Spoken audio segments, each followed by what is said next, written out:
Assalamualaikum warahmatullahi wabarakatuh. Salam sehat dan sukses selalu buat kita semua. Jumpa lagi bersama saya Wedya Nirwananto. Pada sesi ini, saya akan sharing mengenai reusable bearing atau cara menentukan bearing bisa dipakai ulang atau harus diganti pada saat kita overhaul komponen. Salah satu fungsi daripada bearing adalah untuk menahan radial load dan thrust load. Fungsi pada bearing menahan radial load.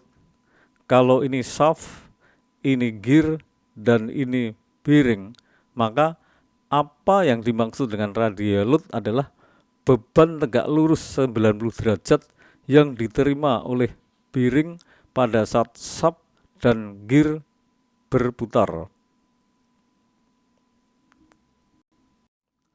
Fungsi pada bearing menahan thrust load. Kalau ini shaft, ini gear, dan ini bearing, maka apa yang dimaksud dengan thrust load adalah beban ke kiri maupun beban ke kanan yang diterima oleh bearing pada saat shaft dan gear berputar. Jenis-jenis bearing. Yang pertama adalah anti-friction bearing.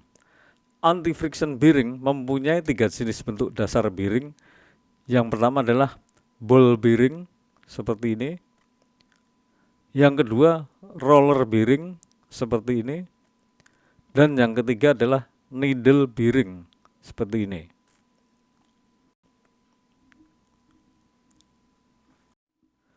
Komponen utama pada anti-friction bearing, kalau ini bearing, ini adalah outer race-nya. Dan ini adalah ball steel-nya. Dan yang ini adalah inner race-nya. Dan yang ini adalah separator atau kits-nya. Jenis-jenis bearing. Yang kedua adalah plain bearing. Plain bearing ada 2 jenis bentuk. Yang pertama adalah dinamakan bushing apabila berbentuk slip satu lingkaran penuh. Dan yang kedua dinamakan split bearing bila berbentuk slip setengah lingkaran. Sehingga pemakaiannya diperlukan satu pasang terdiri dari 2 slip setengah lingkaran.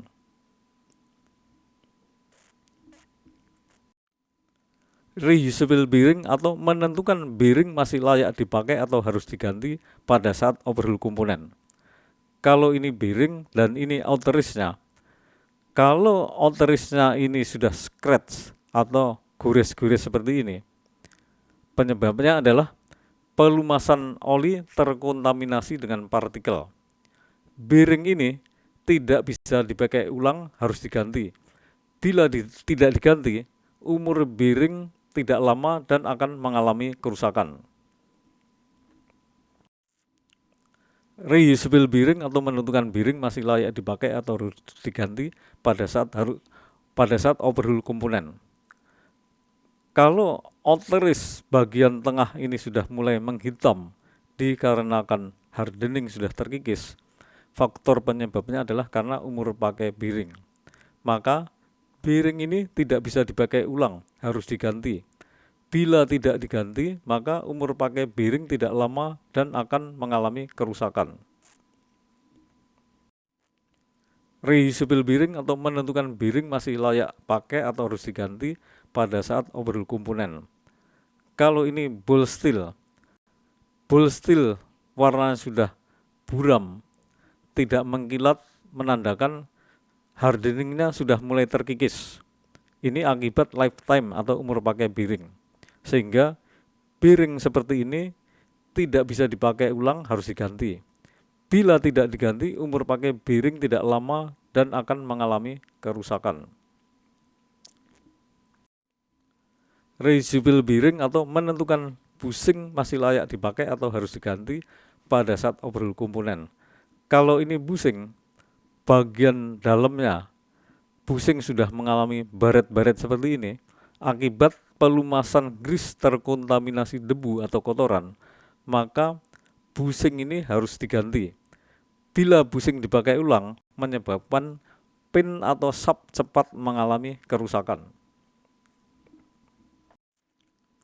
Reusable bearing atau menentukan split bearing masih layak dipakai atau harus diganti pada saat overhaul komponen. Kalau ini split bearing, lapisannya sudah mulai menghitam akibat lifetime atau umur pakai, maka split bearing ini harus diganti. Karena bila dipakai ulang, umur pakai tidak akan lama dan split bearing bisa terkelupas. Reusable bearing atau menentukan split bearing masih layak dipakai atau harus diganti pada saat overhaul.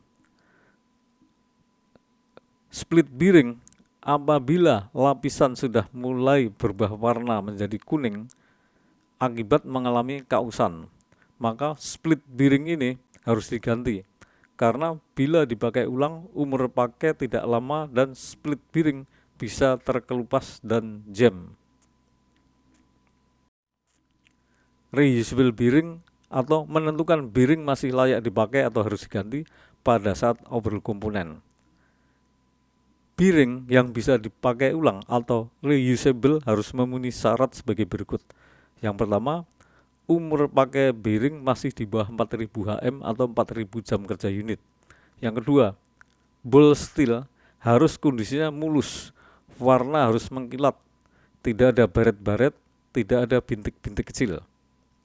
Yang ketiga, outer bearing atau outer race, kondisi harus mulus, mengkilat, tidak ada baret-baret, tidak ada bintik-bintik kecil. Dan yang keempat, outer race dan ball steel-nya ini masih dalam satu pasangan dan tidak boleh ditukar dengan pasangan yang lainnya. Reusable bearing atau menentukan busing masih layak pakai atau harus diganti pada saat overhaul komponen. Busing yang bisa dipakai ulang atau reusable harus memenuhi syarat sebagai berikut.